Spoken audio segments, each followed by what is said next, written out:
principio del siglo XX, todos estos problemas que acarreaba la Rusia zarista van a terminar por dar indicios de que algo grande va a producirse, de que una revolución se está gestando. Pero el zar no quiso ver la realidad y va a involucrar a su país en una serie de conflictos que van a ser los que finalmente provoquen que lo descontento termine en esta revolución. ¿Cuáles fueron esos conflictos que enfrentó Rusia y que convocar, le van a llevar finalmente a que estalle la revolución? La primera fue la guerra ruso-japonesa. Rusia desde fines del siglo XIX se había visto involucrada en una serie de guerras con carácter imperialista. Se había involucrado en la guerra de Crimea por tratar de llegar del Mar Negro al mar Mediterráneo. Rusia fue enfrentada por Turquía, por Francia, por Inglaterra para detener ese acceso y fue derrotada. Después se involucró en la primera guerra de los Balcanes, ayudando a algunos estados. No tuvo nada positivo, perdió recursos, perdió hombres y tampoco obtuvo nada. Nuevamente se podría considerar como una derrota. Participó en la Segunda Guerra Balcánica, fue poco antes de la Primera Guerra Mundial, también sin ningún resultado destacado para ellos positivo. Y en 1905 va a sufrir la derrota más humillante de una potencia europea en manos de Japón. Por primera vez un Estado europeo era derrotado por una potencia oriental considerada inferior, considerada un Estado ridículamente inferior al poder que demostraba Rusia zarista. La guerra ruso-japonesa va a provocar una verdadera crisis al interior de la Rusia zarista, va a desembocar rápidamente en una primera revolución eh, contra el zar, revolución de 1905.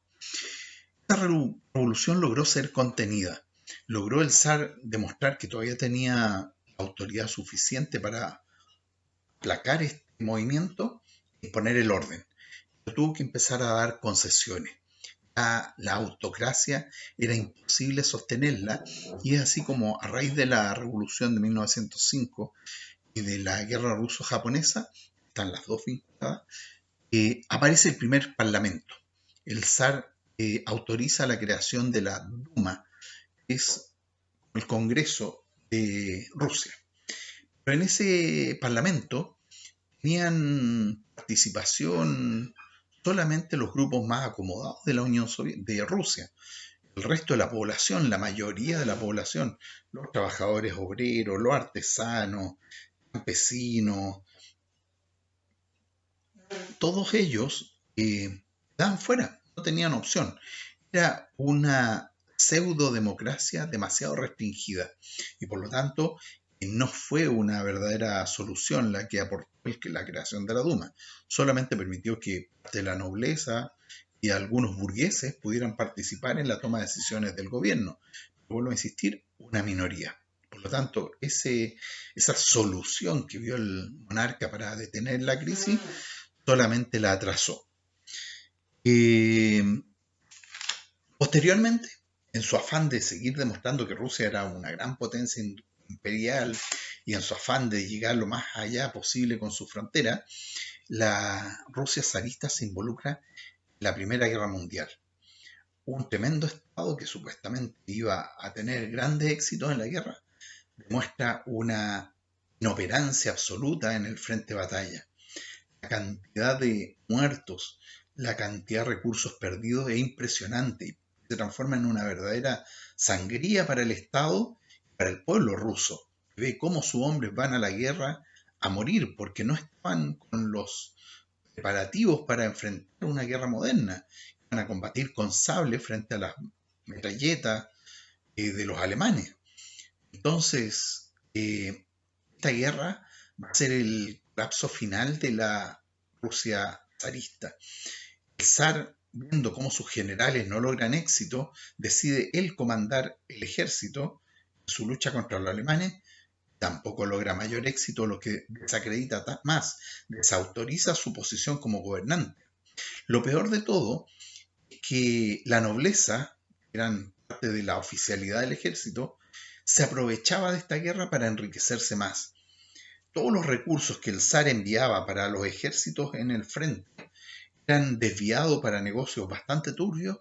La nobleza eran los que formaban parte de los altos mandos del ejército. Entonces no iban a combatir, vivían en Moscú, en San Petersburgo, en las grandes ciudades, muy cómodos, mientras sus soldados tenían que estar combatiendo sin los recursos que ellos habían desviado a sus propios bolsillos. Entonces el pueblo ruso comenzó a ver esta situación verdaderamente escandalosa de cómo la guerra, la nobleza se enriquecía más. Y peor aún, todos esos recursos que iban supuestamente al ejército a combatir a los alemanes, comienzan a escasear la población civil. Hacia 1917 ya no quedaba carbón, no quedaba petróleo, faltaban alimentos, faltaba ropa, y la población civil estaba empezando a pasar hambre. Literalmente no había qué comer.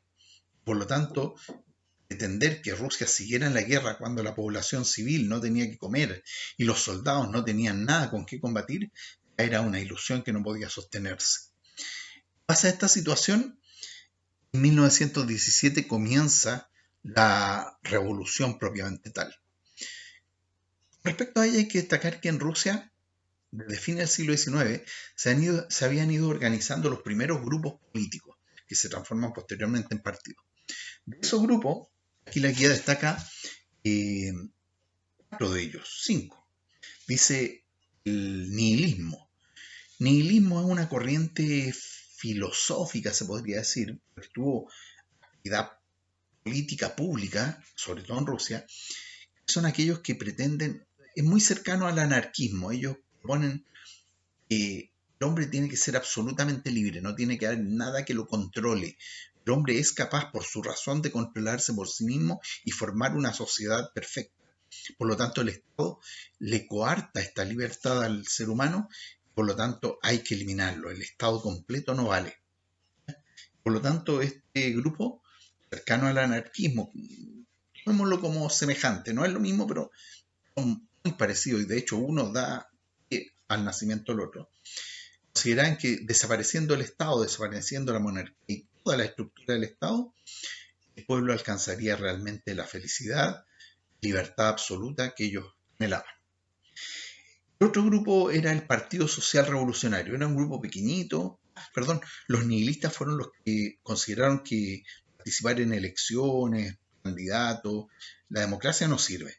Para ellos la acción directa de sabotaje al sistema era la única opción de destruir el Estado. Y ellos fueron los que cometieron la mayor parte de los atentados contra los monarcas y autoridades del régimen zarista, llegando a matar incluso a uno o a dos zares de la época. El Partido Social Revolucionario ya era un grupo más organizado, que consideraba que si bien la democracia no era la solución y no iba a dar ninguna respuesta a sus demandas, tampoco consideraban que la destrucción del Estado fuera la base para construir un Estado. Ellos consideraban que había que organizarse para alcanzar el poder, y una vez teniendo el poder había que organizarlo de otra manera para que pudiera dar beneficio a todo el mundo. Este grupo ya se comenzaba a acercar a lo que eran las ideas de Marx. Otro grupo, en cambio, era el constitucionalista democrático.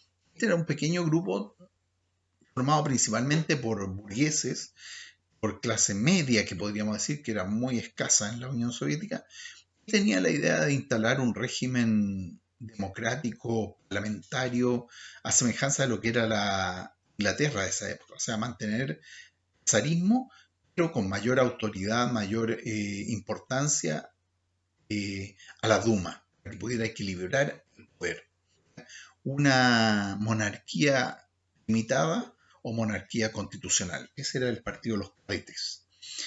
El otro era el Partido Socialdemócrata. El Partido Socialdemócrata era un grupo bastante heterogéneo. Estaba constituido por gente que se oponía a la monarquía, consideraban que la república era una solución, pero algunos de ellos consideraban que todavía no estaba el tiempo para instalar la república, que mientras tanto había que hacer una transición, otorgándole más poder a la Duma, acercándose a las teorías de los cadetes, estableciendo una monarquía limitada y poco a poco después ir dando los pasos necesarios para llegar a una república. Dentro de los socialdemócratas vamos a encontrar dos grupos. Los mencheviques, cuya palabra significa la mayoría, eran principalmente burgueses también, y ya clase media, eran intelectuales, eran periodistas, abogados, principalmente profesionales, no de gran riqueza, que ellos consideraban que era posible construir una nueva sociedad, pero en orden. Y el otro grupo eran los bolcheviques, que ya estaban constituidos por obreros, trabajadores, artesanos, grupo intelectual muy poderoso, pero con poca influencia. ¿Ya? Bolchevique significa minoría. Este va a ser el grupo que finalmente va a llevar adelante la revolución en su máxima expresión.